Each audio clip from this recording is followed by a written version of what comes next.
Good morning, ladies and gentlemen, and welcome to the Jobs and Business Development Committee of the Los Angeles City Council. It is our meeting for Wednesday, April 11th, 2012, here in the John Ferraro Council Chamber, room 340 of City Hall. We have three items on our agenda today, and about an hour and 20 minutes to finish them all, so I want to get right in. Do we have any general public comment at this point? Okay, so we'll close our general public comment, and let's take up item number one. Item number one is a motion, Garcetti Labange, relative to requesting the Headway project to present their findings concerning runaway production and efforts to bring more film and television production back to Los Angeles. All right. I'd like to ask Michael Kong, who heads up the Headway project, to come forward and present the highlights of the report.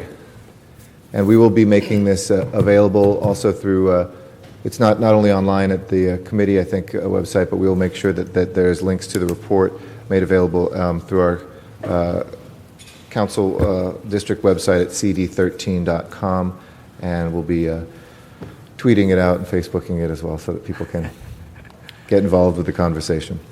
I brought you a bunch of printed copies. All right, good, absolutely.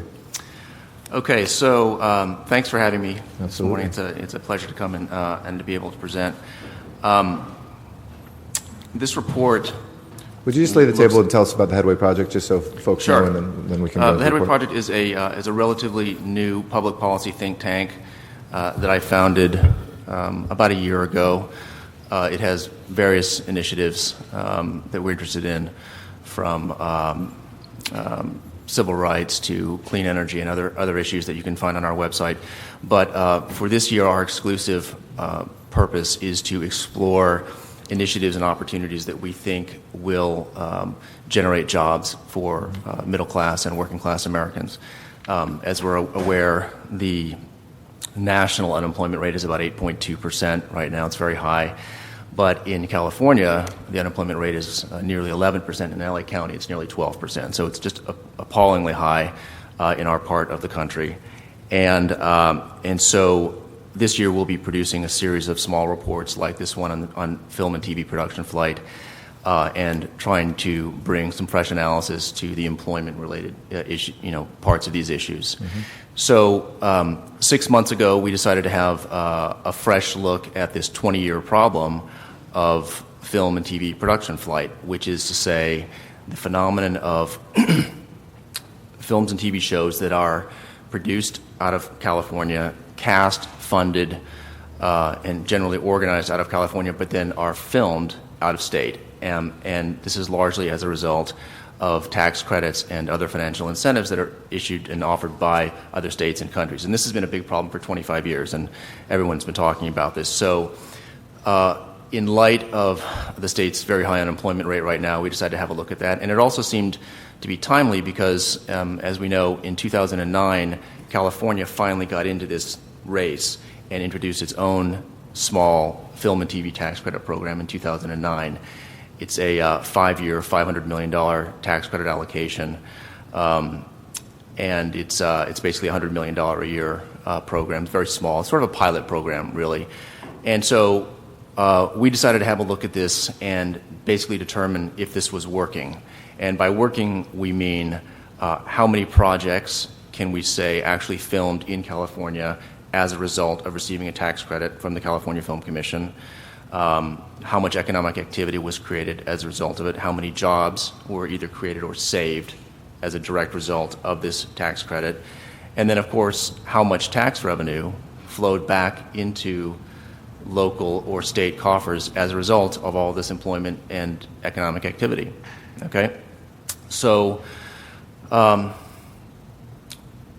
a matter of process, in order to do that, since we're a relatively young think tank and have limited resources, we specifically partnered with a group of economists, labor economists at UCLA, called the Institute for Research on Labor and Employment, UCLA IRLE, Institute for Research on Labor and Employment. And we sought them out because they're specifically labor economists, and they focus their expertise on job-creating incentive programs exactly like this. Mm-hmm. So we hired them, and I tasked them to do basically two things.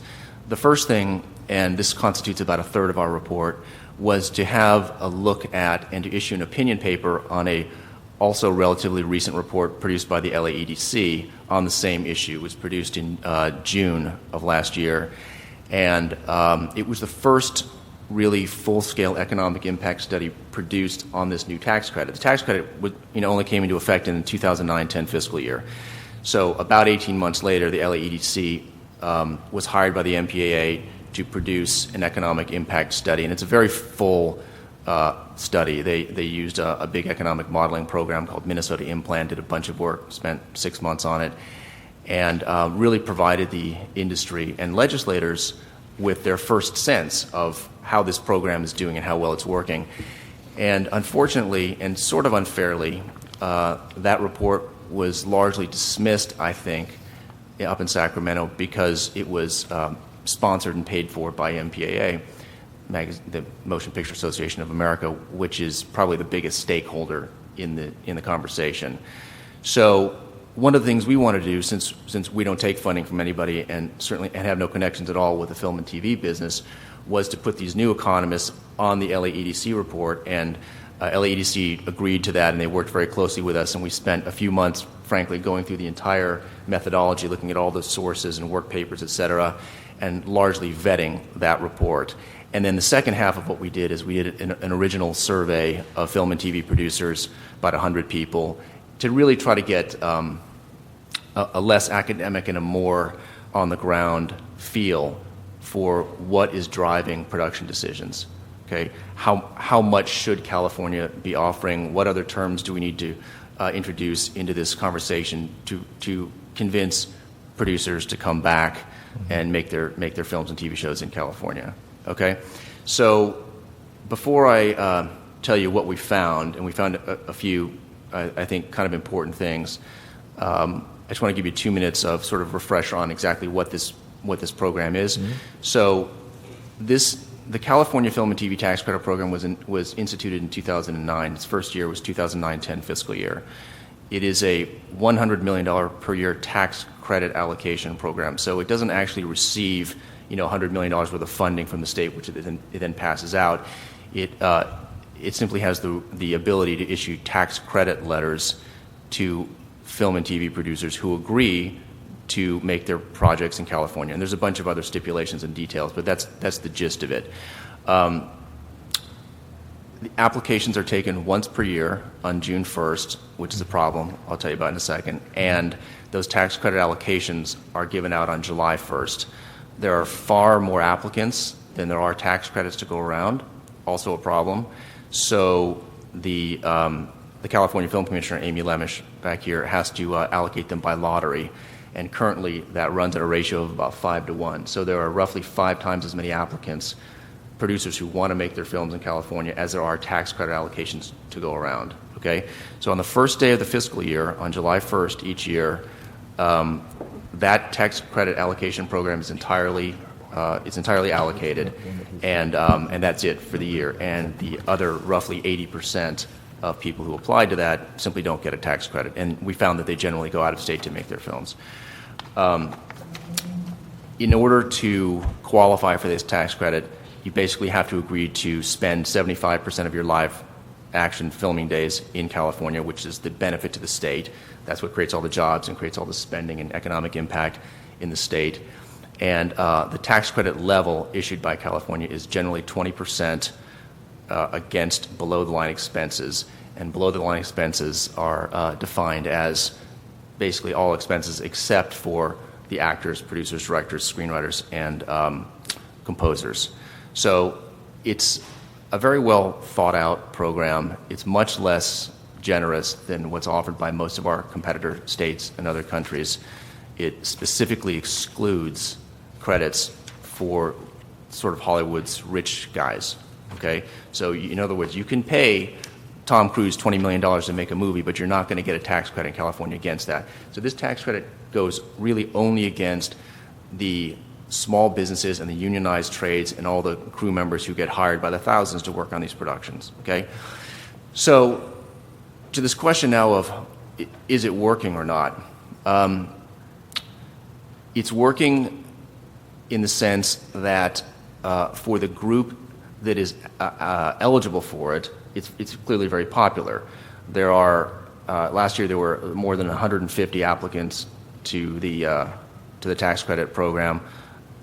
Somewhere about in the neighborhood of about 20% were funded through the lottery, and then all the allocations were gone. The problem is that since it's only a $100 million program, any film or TV project that has a production budget in excess of $75 million is categorically excluded from the program, okay? Because if you made a, say, $200 million film and you got a 20% tax credit towards, let's say, $100 million of it, $20 million of the entire $100 million program would be gone with one film, right? So because it's a small program, because it's only a $100 million program, any production above $75 million is categorically excluded. So what we're ending up finding is that the program is effective and it is popular, and filmmakers and TV producers apply for it and they want to film in California, but it has no effect at all on the really big job-creating programs because they just don't qualify at all. By comparison, New York, which is a big competitor state to California for this type of work, their annual allocation is $420 million a year. Ours is $100 million a year. Louisiana, also a very big competitor state, has no cap at all. Many states have no caps at all on these. So in Louisiana, you want to make a film there, first of all, they offer a higher percentage, but if you want to make a film that there's no question of eligibility, you simply qualify for, under their terms, but there's no cap on the amount that they will allocate. So what we've got now is a program that keeps all of the small films and independent films that generate no jobs, to speak of, in California, and all the really big productions still get driven out of state. So on the first page of this report, at least as of February, I had one of our interns do a quick survey of some big studios in Los Angeles, and you find, and everybody knows this, and this is sort of common knowledge, but as of the writing of this report in February, Iron Man 3, a $250 million film, is being made in a soundstage in North Carolina. Warner Brothers is shooting a film called Oz, a $200 million film in Michigan.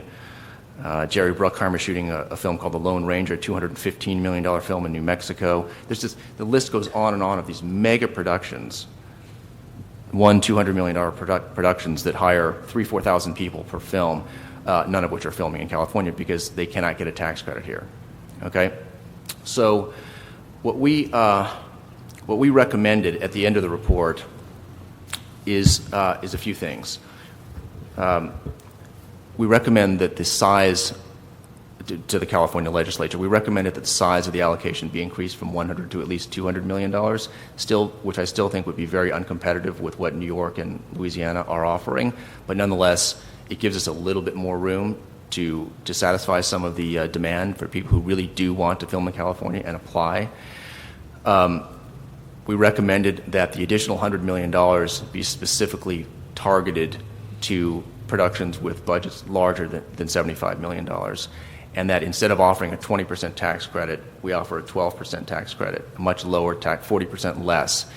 And that was determined through interviews with a lot of film producers who were very frank with us about what it would take to get them to bring these big productions back to California. Okay, so there are many considerations other than tax credits that play into this decision about where to take your production. When I spoke to Charles Neuwirth, who's producing Iron Man 3, a $250 million film in North Carolina, he said, look, the 30% that I get from South Carolina, 30% state tax credit, it really ends up being 20% after all of my relocation costs and the broker cost to sell the credits and all these other transactional costs. So I'm really realizing a net of like 20%. California offers 20%, but he just doesn't qualify because the film's too big. Okay, and in addition to that, everybody has to go to North Carolina for 9 months, 8 months, which is very inconvenient, and there are costs involved in that. And then, of course, you lose so much control because you're not working with the crews and the sound stages and you're away from your corporate office and so on and so forth. So our feeling was that if California offered a 12% tax credit to these big films, that you would only be a few percent away, really, on a net basis from what these other states are offering. And of course, the center of this report is an economic sort of analysis of how the state is doing. We think the state is making 4 cents on every dollar that it allocates. The LEDC thinks it's making 13 cents. But we're close on. And that's just state, because you said state and local when you opened, but that's just the counting what the state revenues would be? No, that's state and local. We think it's about 75% to the state and about 25% to local municipalities. But clearly, if you began offering a 12% credit to other films, larger films, to bring them in, the ROI to the state would be much, much, much higher, right? So we recommend that the credit be increased to $200 million. If there's one takeaway from the report I hope that people will get, it's that the focus really needs to be shifted towards these bigger productions. We have a program in California that focuses on medium-sized films and independents. Fully half of the recipients of California state tax credits last year were indies, and those are defined as films with budgets less than $10 million. Many of them have budgets of $2 million.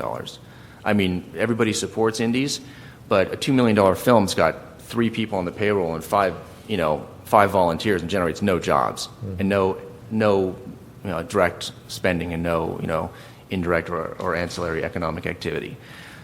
Compare that to a film like Iron Man 3, spending $250 million in a small town in North Carolina and employing 4,000 people. That has a major impact, and that's one film. Okay, so somehow we need to focus our attention on these big producers, and I think there's definitely a conversation to be had. What should the percentage be? What should the qualifications be? Maybe we should simply cap the qualifying expenses to keep it within a reasonable budget. But somehow we need to bring these big productions back to California. And then we had a few other technical recommendations, probably the most important of which is that the tax credits issued by California for people who actually get them are non-transferable. And California is pretty much unique in the country in that regard. Kansas also doesn't let theirs be transferred, but they have a very small program. There are 40 states in the country that currently offer tax credits to the film and TV industry. 10 years ago, there were 5. Today, there are 40. Okay? It's a very competitive industry. And aside from getting the level of the incentive right so that there's a financial reason for these film producers to come back to California, there's also this problem that their tax credits are non-transferable. Okay? So if you go to Louisiana and you make a film and you qualify and you get your $10 million tax credit, you just sell it. And there's a whole industry of brokers and agents who will transact that for you, and generally you'll realize 90 cents on the dollar on your $10 million tax credit, because if you're an LA-based filmmaker, you're very unlikely to have $10 million of Louisiana state tax liability, if any, right? So if you can't sell it, it's not worth anything. So everybody sells them immediately. And most states will allow you to sell them back to the state. So the state will give you 85 cents on the dollar, 90 cents on the dollar, and they'll write you a check for $9 million for your $10 million tax credit. Okay, California doesn't do that. So we're not recommending that California start writing a check to these film producers, but they should allow private transfers. So you'll have some companies in California who, of course, have a California state tax liability, and they will buy a $10 million tax credit for $9 million in cash, $8 million in cash, and that's a private transaction between those two companies. But currently they can't do that. So I had many, many filmmakers tell me that it just wasn't worth it to try to deal with this non-transferable tax credit that they couldn't monetize. They had to carry for 5 years. A lot of them are LLCs, which don't pay any tax at the corporate level. They have all these flow-through members and entities, so that's very hard to manage. So our recommendation is that in the new version of this credit, assuming it gets extended, is that the film commissioner be given discretion to allow at least inter-industry transfers, so that, let's say, an LLC like Summit, okay, that gets a tax credit that it can't monetize, could at least sell it to a C corporation like Disney or Sony that does pay tax at the corporate level and can use it to make that market more liquid, because we had a lot of film producers simply say, I just don't want a non-transferable tax credit. If that makes, I know it's kind of Yeah, that technical, makes but sense. if that makes sense. It does. Yeah. Okay. Great. I have other things, but is there time for questions? Yeah, we will have time for discussion. If you want to take a couple more minutes to wrap anything else up, and then we'll go to questions from the committee. Those are pretty much my recommendations. Yeah. So. Great, thank you, and thank you for the study. I mean, this is hugely important to be able to do and to produce and to continue this discussion. And I know for Los Angeles and certainly for this committee, the importance of retaining and growing different segments in the entertainment sector are of our core focus. I'd like to ask some questions in kind of three areas. One, on the fiscal impact. Second, something having to do with the jobs. And then third, on the design of the actual recommendation or of the tax credits. In terms of the fiscal impact, just to go back to something that we had a little bit of an exchange about. So if you're looking at the taxes that come in, 75% of them you estimate more or less come at the state level and 25% at the local level. The 104, is that just the impact of that 75%? Or is it? No, that's the total. That's the total. Yeah. So if you're a state budget, hawk, you're looking at saying, okay, we're going to get 78 cents or something on every dollar that we spend, and there could be potentially a fiscal loss in the balancing of the state budget. It's the local government that'll probably make out well on the back of.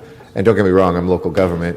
We have the state take our money all the time, so it would only be just to occasionally get a benefit on their backs as well. But is it fair to say that some of the opposition that we've had among policymakers at the legislative level or executive level in the state is that worry?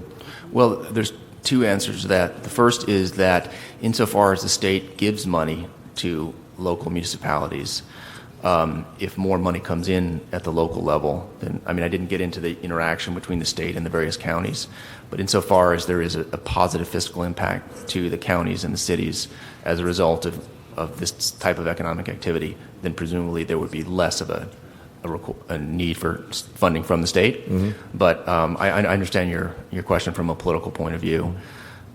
The other issue is to what extent the state is or should be focusing its efforts, fiscal or otherwise, on employment, okay, and the cost of employment. On page 29 of the report, we looked at the discrepancy between the LAEDC report, which estimates it as $1.13 return for every dollar put on tax credits, and our estimate that it's actually $1.04, but it's close. But because there was a lot of discussion about, well, is it $1.13 or is it $1.04? And our point is, it doesn't really matter because it's so productive. The LAEDC found that from the first year's allocation, $200 million was allocated in 2009, 2010, the first year of the program. Of the films and TV shows that were made here and all the employment that was generated, that there were 19,038 full-time equivalent jobs created as a direct result of this program. Okay. We found the UCLA economists looked at that and concurred 100% with that number. They think there's 19,038 jobs that were created.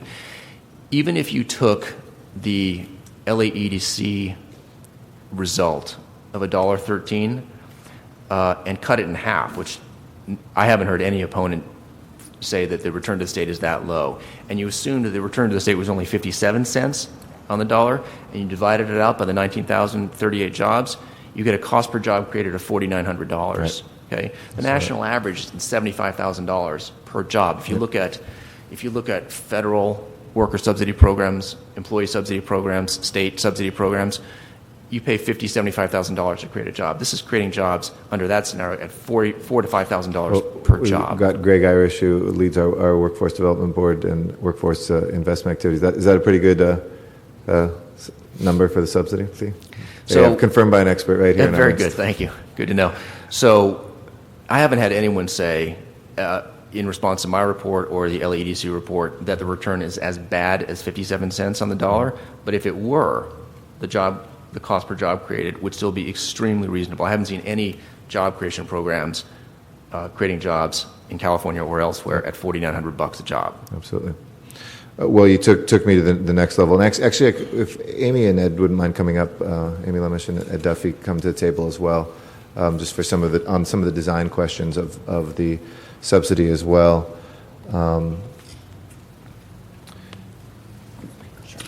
one of the recommendations you said, obviously going after the bigger films, the way it's designed right now, maybe it's a question for you, Amy, this hits basic cable but not premium cable, correct? It's basic cable as opposed to network or pay cable. Right. Unless it is in existence out of state and it wishes to relocate or move that production here, then there are no, it could be anything. Sure. So real life example this year, a friend of mine who started the show Weeds had a lot of pressure after filming here for many years to move to Connecticut, I think it was.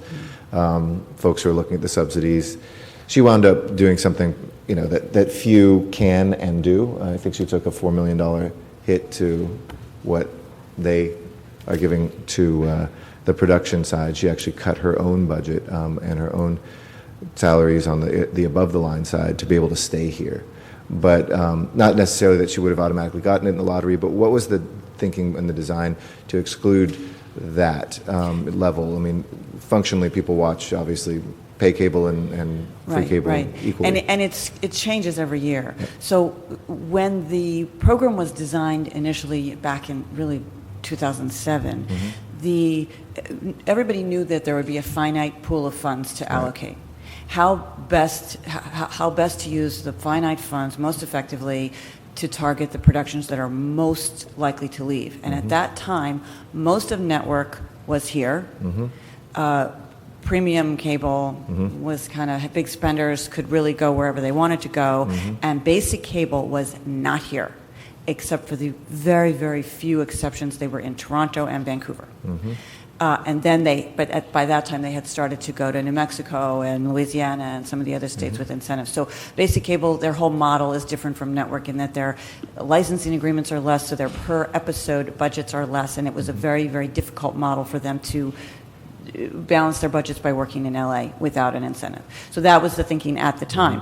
Yes, you could probably make the case now based on last year's statistics and the boom in New York. Honestly, that's our main competition for the 1 hour dramas is through the roof right now. The biggest, most 1 hour dramas they've ever had in New York last year. So yes, you could. It's evolving and changing. I mean, would you recommend, any or all of you at the table, that if we were advocating at the state level, that we have to be careful too? I mean, you want to be strategic, you want to be surgical, and you want to have an impact. But we talked a lot about movies. What would your recommendations be around television in the next round, were we to have an ideal If the program? funding is the same, I don't recommend any expansion. We do not have enough funds to go around with the limited pool of eligible applicants now. And are there more jobs, do you concur, there are more jobs generated from, say, if we were to expand with an additional $100 million, that we should focus on the larger scale films? Is it, the regular shows, do they have as much of an employment impact if we went to quote-unquote premium cable? Certainly a $200 million feature film has a much larger economic impact than a $2 million independent feature film. I think our independent brethren would object to some of Michael's comments. I mean, they still hire crew members. It's just everything's at a much more modest scale. So, but if you're comparing the blockbuster to premium cable, how's the employment piece? That I can't answer unless I looked at how many episodes, because it's length of employment. So if it's a 22 or 24 episode run, that's really great jobs because they're employed for about 8 months. I'd have to look and see what the employment period was on the feature and numbers of crew and that sort of thing. But they're both great job creators. Don't you think that I'm sorry. Go ahead. That television programs look at this program differently than film productions because, and it will be interesting to see how the California legislature handles it with this renewal because there's a sense, television producers have to get a sense if they're going to make a show that's going to run for 5 or 7 or 10 seasons, whether or not the state is actually committed to this program, okay? A film producer, if you get your credit, you make your film, you're done with it, you're on to the next project. But I think television producers don't want to locate in California in the last year of a program, or if the state legislature doesn't seem to be behind it, knowing that in a couple of years this program may be over and they have to relocate the entire set and staff. It's difficult. Ed, do you want to add anything? Yeah, I that is the point. I mean, we do have a problem with television. I mean, I think TV it employs a lot of people for long periods of time, and I think it is a thing that we counted on for many years. And that's, as Amy said, that's one of the reasons why we didn't have to worry about it. Now it has become a real issue. We have TV shows right now that are shooting in New York. The producers are sitting here in their offices and working via television because they don't want to go to, or they're sending scripts there and they're not even physically there, simply because they don't want to be there, and the offices are here, and there's a total disconnect on them, but they still do it just because of those tax credits. And we do have a tremendous problem with pilots as well, because pilots cost a lot of money to make, and if they can go to one of these other states that are going to give them the money to do it, they're saving a lot of money. I'm glad you brought that up. We're looking at, obviously we have much fewer tools in terms of the tax credits, many fewer tools that we can offer at the local level, but we are looking at our city's gross receipts tax and trying to look at an initiative that would specifically target pilots, and because if you can get somebody to start here, there's a better chance they might stay here. Is that something that the state program, because you're really talking about at least the initial piece of it, and an initial credit which many pilots won't get picked up. Have we ever looked at that as part of this? Would things grow if the pool were to grow? Oh, absolutely. Again, that pilots are excluded from the current program for the same reason back in, when it was designed, the So much same money reason to for go network. around. Yeah, Yeah. exactly. But it is true, because even a couple of the pilots last year that were made in New York came back here because they wanted to spend all that money somewhere else to make the pilot look great, but then they came back here and were able to scale it down like they normally do for a series. Okay. So we did have two of those. A couple other questions, and then I'll turn over to Mr. Parks for any questions as well. I assume that your recommendation is a political recommendation when you say $200 million, and would you ideally say that there would not be a net loss to our economy and perhaps even our fiscal situation were we to be one of those states with no cap at all? I would have to ask your opinion on the political viability of whether or not that's possible.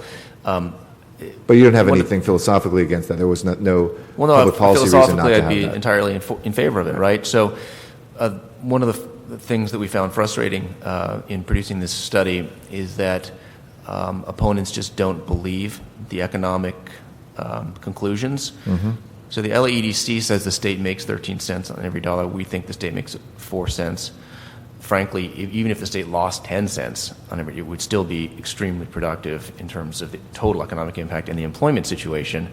But after my report came out, I spoke to several legislators who remain opponents of this tax credit. And their argument is basically, look, the state has limited funds, it's in a budget crisis, and this money needs to go, let's say, towards education. And I kept saying, well, put it towards education. The $100 million that is allocated for this program is not a funding issue, it's just a tax allocation. There's no cash flow squeeze to the state because the state receives its economic benefit really 2 years before the tax credits are applicable to be applied to those credits. So it takes in its $1.13 or whatever before it pays out its dollar. Okay, there's no cash flow issue. If you want to put the $100 million towards education, put it towards education. But the bigger issue was when our results came out and we said we think it returns $1.04 for every dollar allocated, opponents continue to say we just don't believe that's the case. Yep. And so that's a problem. And so there really is no consensus around what the economic performance of this program really is, which is why we recommend yet another study, bipartisan study, should involve the Legislative Analyst's Office, and participants should simply agree to live with those results. And I don't think it would be expensive to do. It might be a few $100,000. That's not cheap, but this is a $500 million tax credit program with a lot of jobs at stake, and I think it would be. I don't see this issue really moving forward dramatically until there is consensus around what the economic return to the state is. Because you're right, if it even broke even at $1, you would take the cap off and bring all these jobs back. Right. And a good friend from the industry said, we don't have to be the cheapest, which you've also reflected. If we were cheaper and we did this first with predictability of 5 or even 10 years, we'd kill off the other places. It is I don't know if we completely kill off. People have to go on locations for all sorts of different reasons, but we certainly would make an impact that would arrest the steady decline. I had film producers tell me, one in particular, that if he got half of what Louisiana offers him, he would come back and film in California. But all of his films are bigger than $75 million, so he can't get anything from California. Gotcha. But I've had a couple of the other smaller companies even tell me if they got, a 12% or 10% tax credit, they'd do their project here if it was the right tax credit. Right. People want to be home. Mr. Parks. Thank you very much. I'd just like to get some clarity on when you talk about those top three recommendations about the raising the cap and then the $75 million in transferable. Are those all would be state legislation? Yeah. Okay. Yeah. Those are recommendations for the state legislature. Now, and looking at your report, and I only have the notes. I didn't get a chance to read the whole report, but are there specific recommendations for the city of LA? No, except for general advocacy to the state, because of course, the film and entertainment industry is largely headquartered in Southern California, around Los Angeles. One thing I was wondering also, if you draw filmmaking to California, is there any assessment of whether it has, if it's within California, whether it has any direct impact on the city of LA or the county of LA, or do you have to draw them within those jurisdictions? We didn't break it down by municipality within California. It was just the impact to California. But to local government in general, you're saying there was maybe 25% of, if the state spent $1, we would get 25 cents more local. You mean if the production, Amy? Local tax. You mean if it were actually like filmed in the city of LA? Mm-hmm. So it would have to be located in the city for you to get direct benefit. Well, not just in California. I mean, I think that that's a good question. I think that if a given film were actually made in its entirety in the city of LA and all the employment and all the spending and other indirect impact were here, then the impact that we attribute to the state would actually be attributed to the city, right? Because it would all be happening here. But films it's much more spread out than that. Even if every shooting location was within the city boundaries, all of the crew members would not be city residents. Right. Some of the places where they get their equipment would not necessarily be based in the city. In general, they are in the Los Angeles region, and about, I think it's probably 95% of the tax credit applicants are shooting in LA. Mm-hmm. The other thing I was wondering about is that, and this is something in dealing with this issue for the last several years, and we've kind of incrementally added things, and I think the last couple we did is that we made city property available for filming and things like that. The one thing that has always concerned me is as we keep chasing filming from throughout the nation or internationally, because they can film almost anywhere, there doesn't seem to be a commitment of the industry to come here. It's almost as though the next deal could be better in Florida, and they're in Florida. So you get a momentary bleep that somebody says, okay, I like this and I'll come here, but the moment there is a better deal anywhere in the country, they're gone again. And so the commitment of the industry doesn't seem to match the commitment of the jurisdiction in creating these incentives.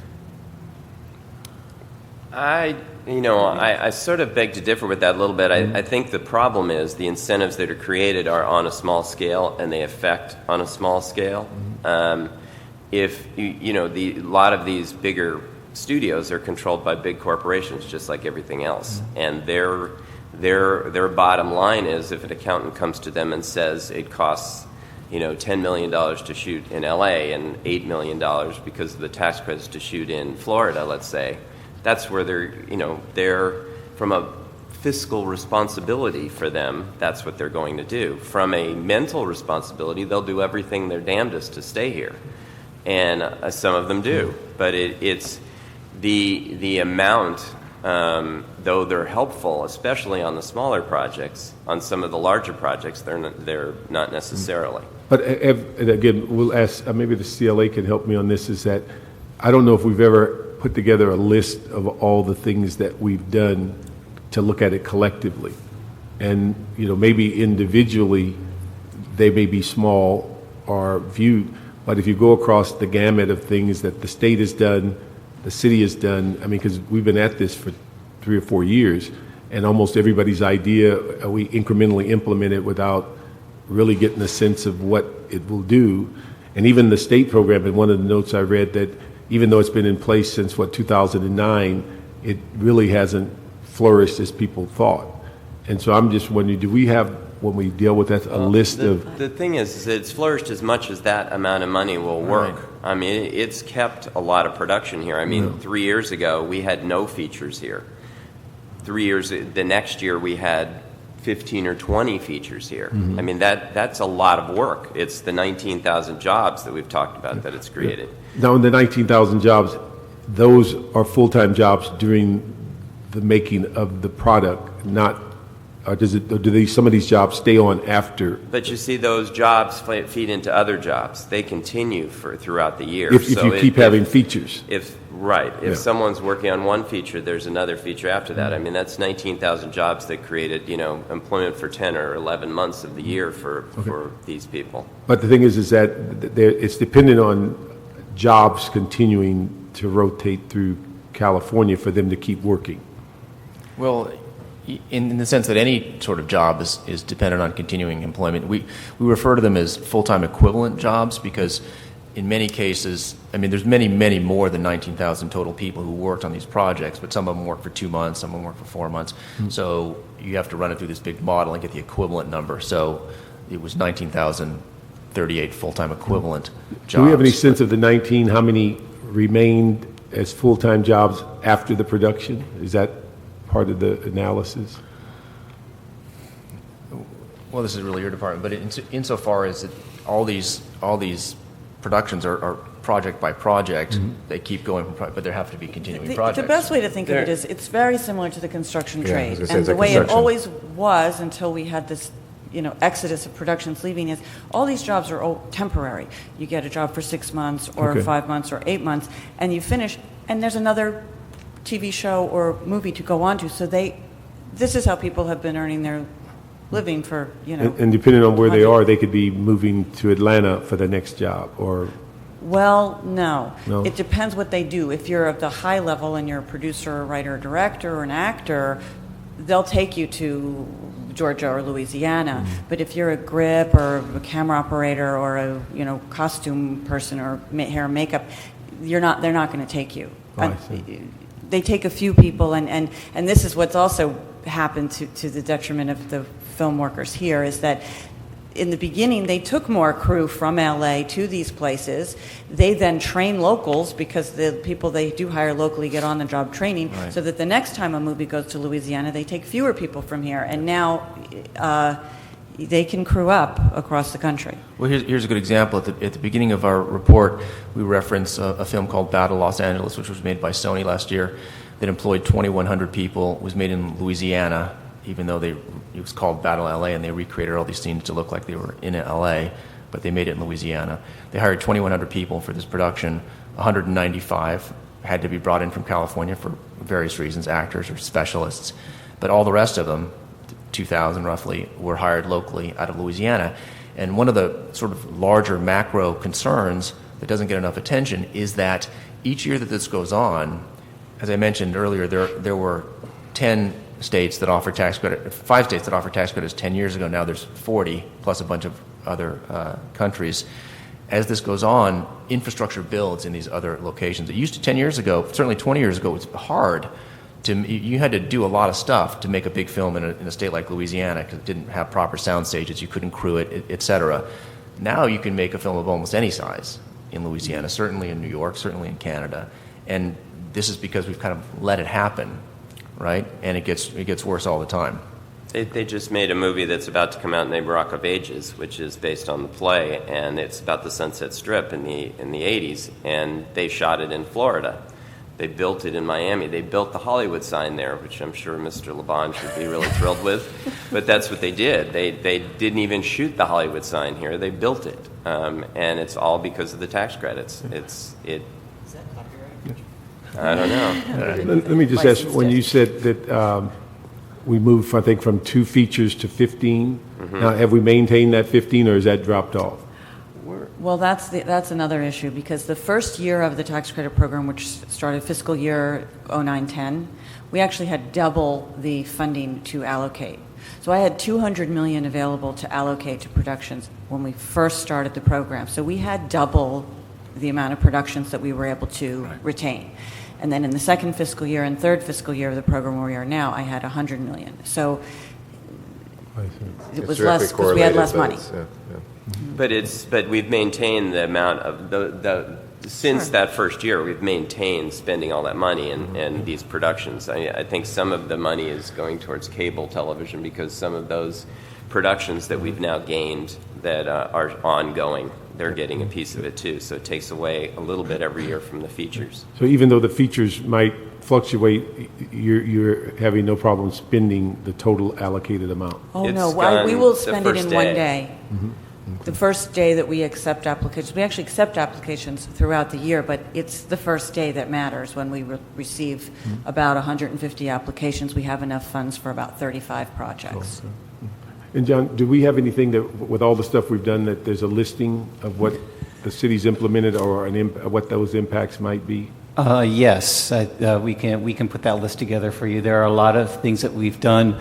Most of it relates to the ability of the city to provide services or get out of the way, is a lot of it. And a lot of the work that the city staff have been doing, working very hard to do, is to understand what the industry's needs are and facilitate that effort and that job production and effort.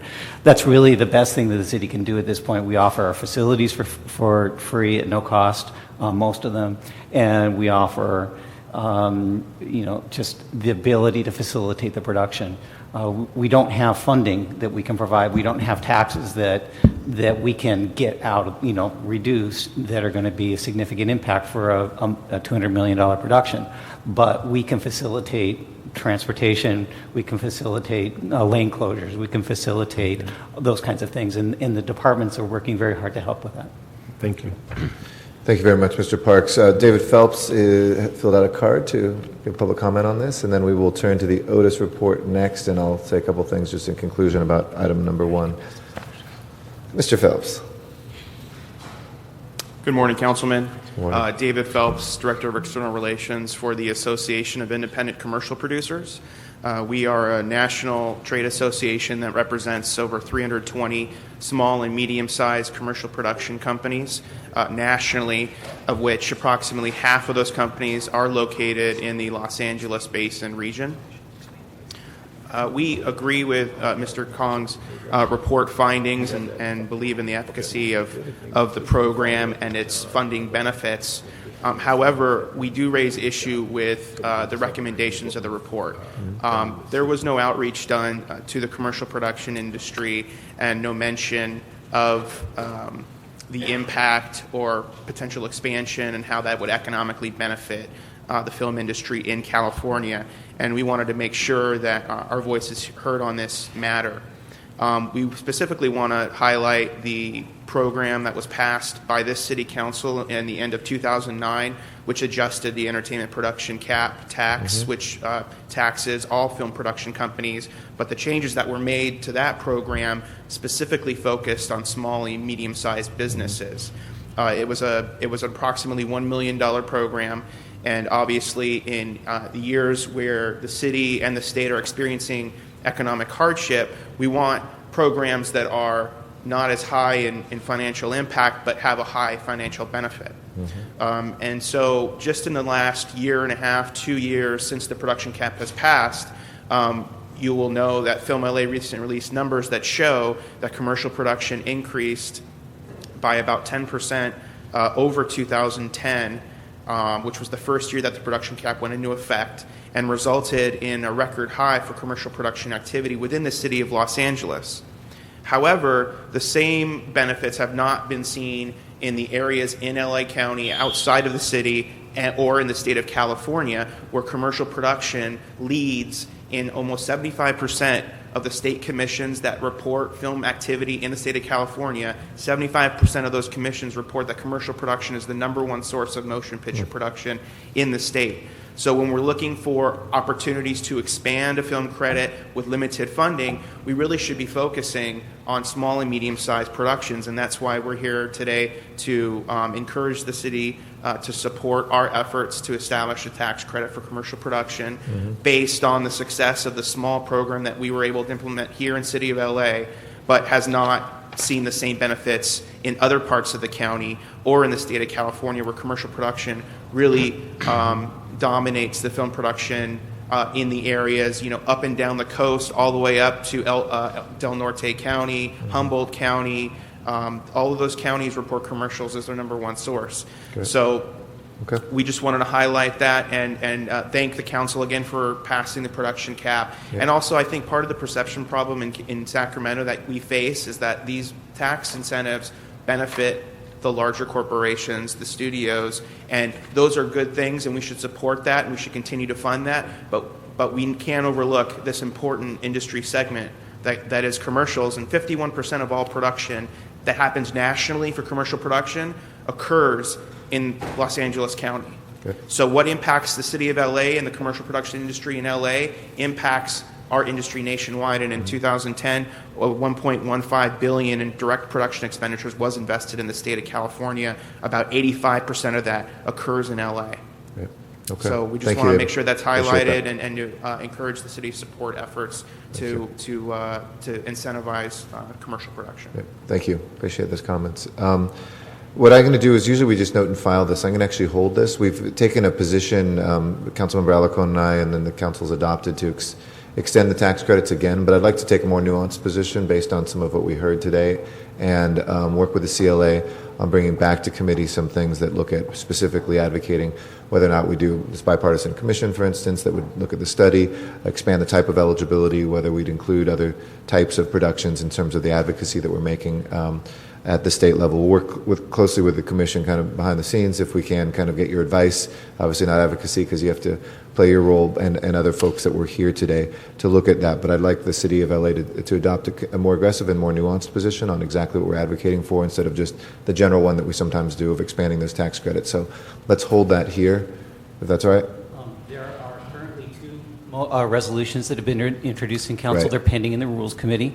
One is a Perry-Labange motion, and the other is an Alarcon-Garcetti-Labange motion, resolution. Well, why don't we bring those together and keep that as part of this this file as well? Yeah. Okay. We'll want to. Those are referred jointly, right? No, they were IGR items are only referred to the Okay. Rules Committee. So. I'll talk to the president about getting that referred over here too, jointly referred. And in the meantime, we'll keep it here so we can talk about it. Okay, thank you very much. We appreciate it. And we'll make sure we get the list from Mr. Parks too of kind of a comprehensive list of what we've done at the local level. We are very honored to have Samuel Hoy, the president of Otis College of Art and Design, continuing with our theme today of the importance of the creative economy to discuss a second report. And my apologies, thank you. I hope it was an interesting discussion for you, and sorry we went into some depth, which leaves us with a little bit less time, but maybe you could spend 5 minutes or so giving an overview, which will give us about 15 minutes of discussion and still allow us to take up the third item here on the report that is now the fifth report? The fifth report. Fifth report that you've done, which is an incredible report. We wanted to make sure that we dug into a little bit of it as well and see how it could influence some of our positioning on public policy around the creative economy. And so thank you very much for your patience, and thank you for coming. Thank you very much. And good morning, Mr. Council, Cassetti and Councilman Parks. Thank you so much for the opportunity to speak before you today. Per your request, I will present the latest research findings concerning the state of the creative economy in Los Angeles and also suggest a few ways that the city can support the development of Let me jobs stop you in one this second. area. We have to announce what the item is. We just want, I'm sorry, we need to read the item into the Yes, Oh, please, yes. if you would do. My apologies, that was my Item number 2 is a motion, Garcetti Cardenas, relative to requesting the Los Angeles Economic Development Corporation and the Otis College of Art and Design to present their findings concerning the state of the creative economy in Los Angeles and suggest ways that the city could support the development of jobs. Okay, thank you. Thank you. Floor is yours So again. let me begin by explaining what is the creative economy of the Los Angeles County and City. Since 2007, Otis College of Art and Design has commissioned from Los Angeles County Economic Development Corporation, or LAEDC, an annual Otis report on the creative economy of the Los Angeles region. We use a restricted definition of the creative economy that emphasizes the production of cultural and artistic goods and services. For the Otis report, the research team at LAEDC focused on the companies, organizations, and individual professionals in art, design, and entertainment. We measured the direct jobs, for example, jobs at Music Center here downtown, everyone who works in that complex, and also the indirect jobs that support the direct jobs. For example, the truck companies that delivers costumes to Los Angeles Opera, and the revenues and taxes generated by these creative industries. The research is comprehensive, covering for-profit, non-profit, philanthropic, and educational institutions. And we also study 11 specific industry sectors, including architecture and interior design, art galleries, communication arts that includes graphic design and advertising, digital media that includes video games and special effects, entertainment that includes TV and film production as well as music production, fashion that includes textiles and accessories, furniture and home furnishings, product and industrial design, toys, visual and performing arts, and because we are such a mecca for education, we also include arts education in both K-12 and also on university level. And the goal of the report is to put real number to creativity and to provide evidence to important decision makers such as yourselves to invest in the creative economy in the region. Too often in the U.S. and Los Angeles no exception, the importance of the art and arts education has been taken for granted. That means that when finances get tough, their funding tends to get cut first. So the evidence that we hope to provide should hopefully counter that trend. The 2011 report is the latest report, and it studied economic data from 2010. And these numbers represent big numbers in Los Angeles. Together, the creative industries that I described before constitute the fourth largest employment cluster out of 66 in the LA County, and rank only behind health services, local business-to-business services, and hospitality. Together, they support over 500,000 direct and indirect jobs. To be precise, 572,000 jobs in this area. Almost one job in every 8 jobs in the city of Los Angeles. The total economic impact of the creative industries is close to $180 billion. And that does not include another close to $3 billion in state and local taxes. So these numbers are big, but they do not tell the full story. Consider this example. The 4 major fashion trade events in Los Angeles now attract about 11,000 registrants. Let's say that 40%, which is conservative, of them are coming from out of town. And let's say their stay is 3 days, which is also conservative. And let's say they spend an average of $500 a day to cover their lodging and meals. The city of Los Angeles gains conservatively $20 million from the fashion industry just from 4 conventions. And that extra sum is not included in the data reported. That's actually reported in tourism and hospitality. And this is the same regarding the economic jobs impact of cultural tourism. An important and fun fact that I would like to share is that cultural tourists account for about 20% of visitors coming to Los Angeles, but they account for 35% of annual visitor spending and nearly $5 billion a year. And that's, again, is not reported in number for the economy, creative economy, but they're included in tourism and hospitality. And cultural tourists stay longer, and on the average, they're more affluent, and therefore they spend more. So I hope that these impressive numbers clearly establish creativity as an important economic driver and jobs generated in Los Angeles. The report also studies ahead the trends for job development. Right. The creative economy jobs are projected to grow by about 4.2% in the next 5 years until 2015, and that it's about 15,000 more jobs. But if manufacturing jobs growth is taken out of that formula, the rate is actually more robust. It's 5.3%, because I'll cover later on the manufacturing jobs actually is a challenge for Los Angeles, that you might be well aware. Some particular bright spots in creative economy jobs growth is in the digital media sector because of the popularity of entertainment. That's projected to grow in 5 years for about 10%, which is about double the general job growth in this area. And industrial design is projected to grow about 7 to 8%, and also entertainment sector is projected to grow about 6.6%, and these are the good news. The jobs in the creative economy that have suffered consistently in past years are those in the manufacturing area. In past year, there has been a very steady loss of manufacturing jobs, which has very real issues for industries such as fashion, home furnishing, and toy. To give you an example, from 2005 to 2010, there was a loss of 20,500 manufacturing jobs, which represented a 37.5% in contraction in the manufacturing jobs. And of course, cheap foreign labor has lured away many of the factory jobs, but it is not a foregone conclusion that we cannot reverse that trend.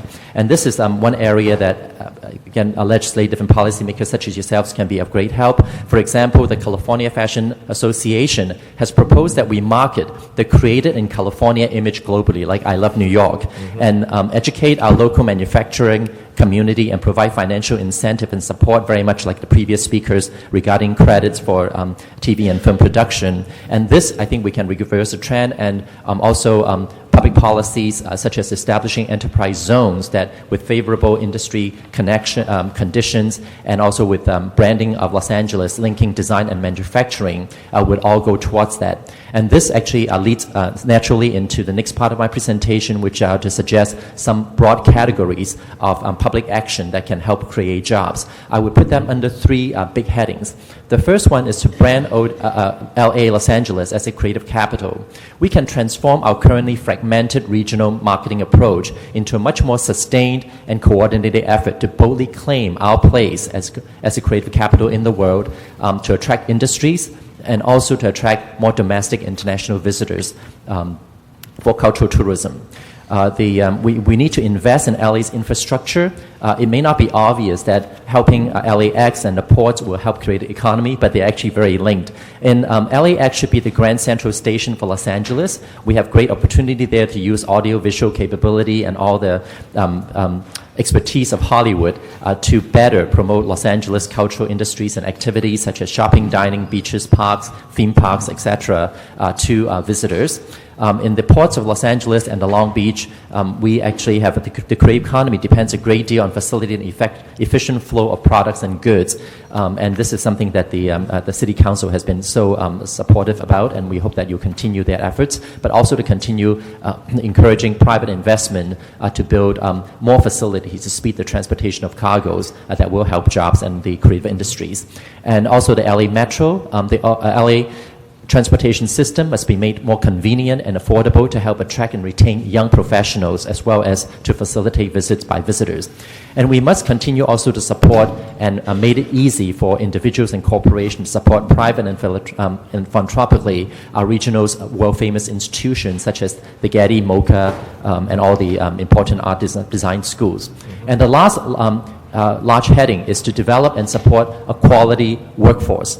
Overall, the highest skilled design jobs, including fashion, graphic, and toy designers, are expected to grow much more rapidly than the lowest skilled jobs. And also, unlike cheap manual labor, creative jobs that involve original artistic creation, innovative design thinking, and other high-level problem solving cannot be outsourced easily. The report actually lists a really interesting list of fun facts that in Los Angeles, Volkswagen Beetle, Barbie, and the first featured cartoon were all born here. And I think a lot of these are not actually known nationally, internationally, and we can certainly brand that. The robustness of design job scenarios is due to Los Angeles' rising profile as a lifestyle and artistic capital, to our top of the nation cluster of college-level educational programs, and also to our diverse and trend-setting culture. And to encourage the growth in design jobs, we must encourage arts education in K-12 level and also in the college-level design education. So, for example, you're well aware of the national movement of STEM, which is to recruit teachers and emphasize education in science, technology, engineering, and math. We encourage the City Council and the city to think of STEM as STEAM by adding arts to the mix. And also support our art and design freelancers.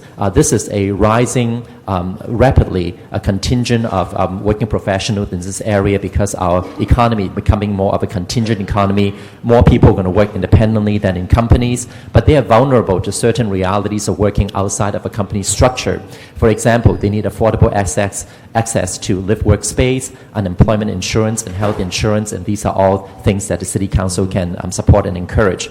I am describing these things in broad strokes because the Otis report currently really study economic data. Right. We do not include recommendations yet, but this opportunity to speak before you has provided inspiration that we will now include in the future recommendation as well. But let me mention that organizations such as Arts for LA, LAEDC, the LA County Arts Commission, the city's own Department of Cultural Affairs, all have smart and coordinated strategic plans to support creative economy ecology and offer great ideas as well as broad directions to support and grow jobs in the creative sectors. I think the City Council has many resources to look into. I will conclude my presentation with two remarks from industry leaders in this area. The first is from a recent former Disney Consumer Products Chairman, Andy Mooney. He says, to say that Disney Consumer Products relies upon Los Angeles creative community for its success, I think would be an understatement in the extreme. Every animated character that's been featured in a Disney movie, every attraction that we have opened in our theme parks, every successful show that's been aired on the Disney Channel has been created here in California, mostly in Los Angeles itself. The ability for creativity in LA to translate to the global audience is for us one of the most significant advantages of the LA's creative community has to offer. And even more compellingly, I would like to conclude with remarks from the CEO of City National Bank, Russell Goldsmith. He says, the creative sector is Los Angeles' heart and soul. It stands out as one of the first best opportunities to both reignite and diversify the city's economy. Two important goals at a time when Los Angeles unemployment rates still stands at 13% and traditional drivers like housing and construction are expected to be sluggish in the years ahead. So thank you so much for this opportunity. And again, most importantly, thank you for your great work to serve the city. And I hope that the presentation has provided you reasons to invest in the creative economy. That was great. Thank you, President Hoy. I really appreciate the study and also the next step that you've taken, and I'm glad that we've inspired the kind of concrete recommendations. Absolutely. Because I think for us, we've been able to see this. Many of us have talked about it for a long time, and it's a natural bridge between a couple of things that we're talking about. First, with the filming industry. Later, we're talking about job training, and one of the sectors that we've really focused on is the creative sector and how we prepare a workforce. So you've been a really beautiful bridge between both of the presentations. And, many of the things that came out of your mouth, I kind of talk about till I'm blue in the face. Our LAX landing experience says nothing about the creative culture that we have here. You could be landing anywhere in the world as long as it was a second-rate airport. You'd feel at home. And I think that, finally, the investment that the city is making in the airport to bring it up to a first-class airport in terms of the facilities and the visitor experience. You go to Austin, Texas, and there's bands playing. That's a part of what they brand themselves. Right. But we have the best music in the world, That's right. Being created Austin, right Texas here. also has a cultural plan in place that's called Creative Austin, and we think we can actually implement one for Los Angeles too. Keep Austin weird, the whole exactly.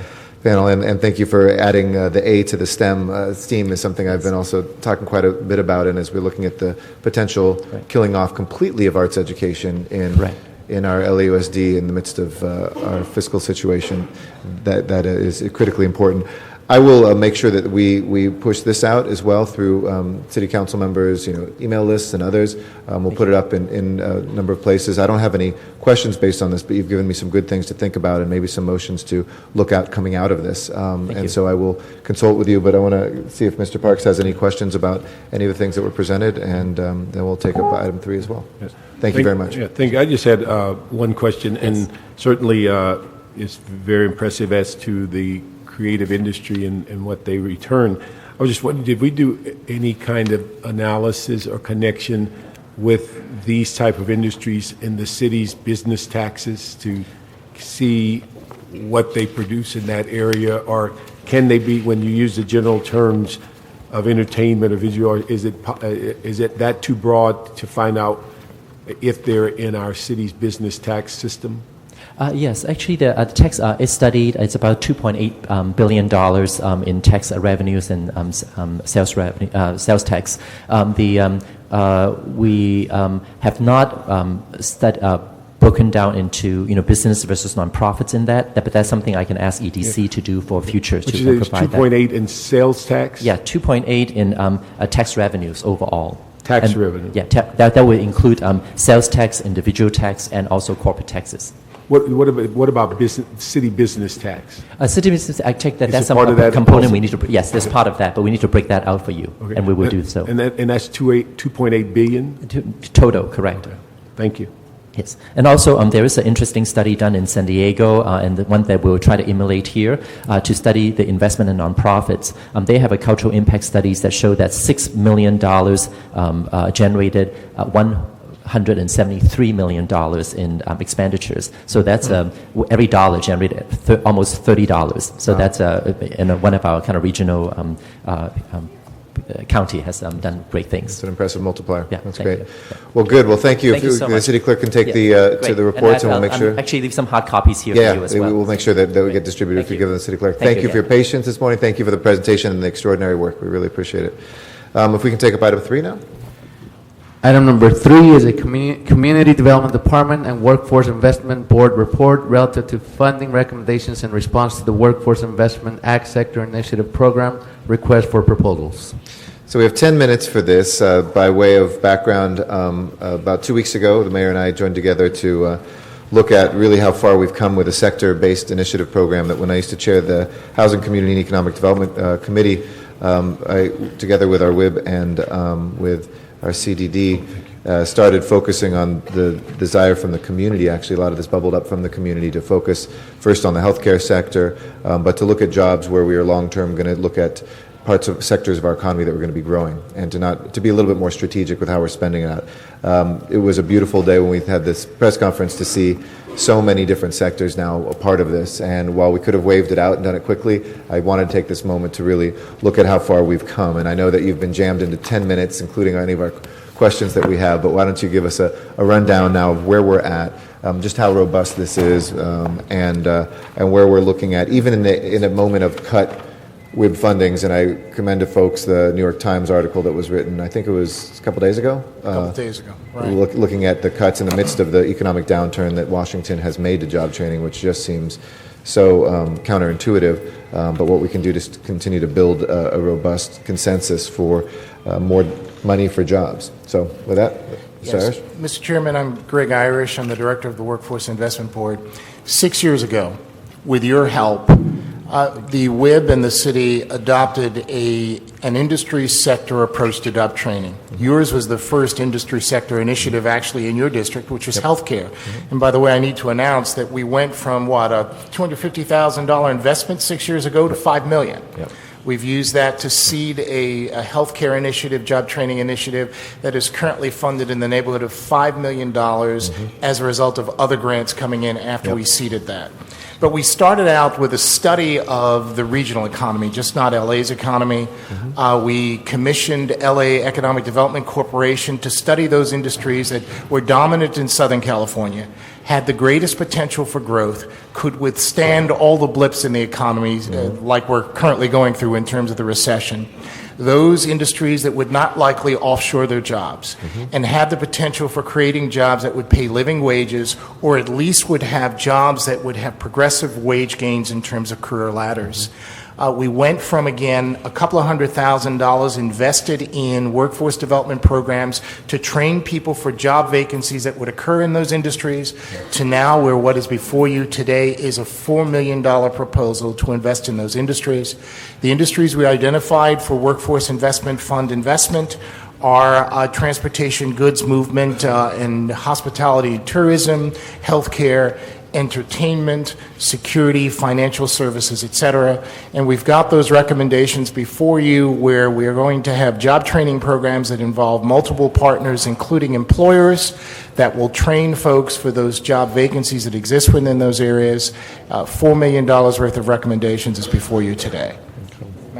And I think we identified way back, it was interesting, it was almost 8 years ago, I think we tried to peg what the growth sectors would be, and there's a good overlap, probably of 70 or 80% of this, and some that are not reflected here, just partially because of work that we've already done in those areas. But Run us through kind of what we've done in the midst of cuts as a percentage of our overall. I think the city controller had an audit that looked at and said that only 2 or 3% of our workforce investment dollars were actually going towards training, and that struck me as either inaccurate or misrepresentation of where we are right now.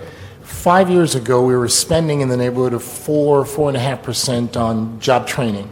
Remember, the system wasn't designed for job training. Prior to this recession, we were basically connecting people immediately to the labor market, helping them find jobs with the skills they had. We went from 4% to 8% to 10% to 15% to 20%. Beginning July 1st, we'll be at 25% of all of our monies being spent on job training. So that's a significant it's like improvement. A 6-fold increase in 5 years. In 5 years. So we're proud of that. And again, you can't spend everything for job training. There are other initiatives that you have to undertake that are connected in terms of job placement, et cetera, supportive services to get people through training.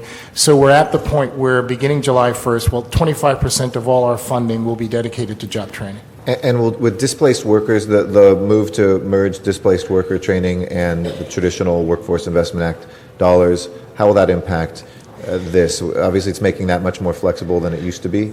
Will this allow us to potentially in this coming year have more sector-based funds?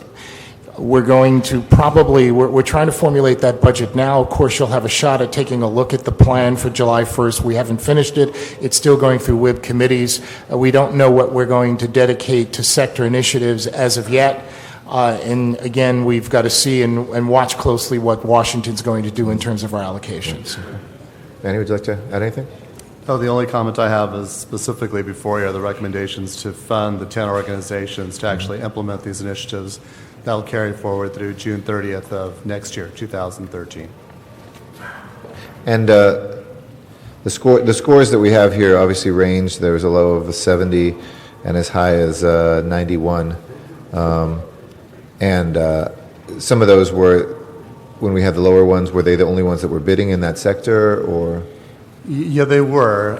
And what we've done at the direction of the WIB, because the WIB raised the same concern, is to make sure that we provide extensive technical assistance and oversight to this contractor or these contractors to make sure that they are on solid ground as they move forward. Mm-hmm.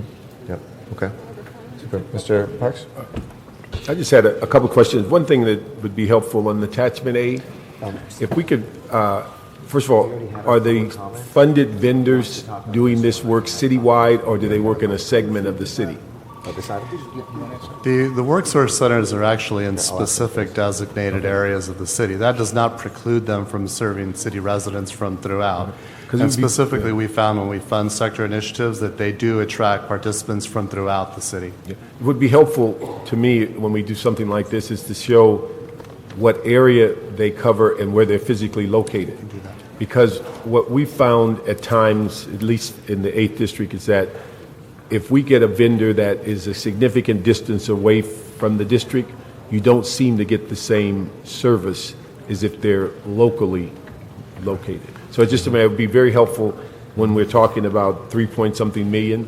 What are the areas they cover, and where are they physically located in covering those areas? Councilman, that's a legitimate concern, especially in light of the unemployment rate within your community. You want to make sure that folks from CD8 are at least well represented in terms of how many people we're going to serve. So we'll take that back and make some adjustments. Thank you. We do have one public comment card, I believe, on this item. Mr. Walsh, did you want to talk on this item? We already had general public comment, but if you want to speak on item 3. Yeah, on this one? Come on forward. Yeah. This is on the Community Development Department Workforce Investment Board report on the Sector Initiative Program request for proposals. No, we already had our general public comment at the outset. Sort of a warm-up. John Walsh, blogging at HollywoodHighlands.org, HIGHLANDS. 144,000 successful server requests in the last 3 weeks, 300,000 in the last 3 months. And just like to say on this agenda item that we're 100% in favor of what you said. Thank you. Thank you, Mr. Walsh. And with that, I'll go ahead and move the approval in the I'll make sure. The CAO report, the CDD report? Okay, CDD and WIB report relative to the funding recommendations for the Sector Initiative Program, RFP. We'll move that forward and without objection. So Thank you, Mr. Chair. Thank you, appreciate it. This meeting of the Jobs and Business Development Committee is adjourned.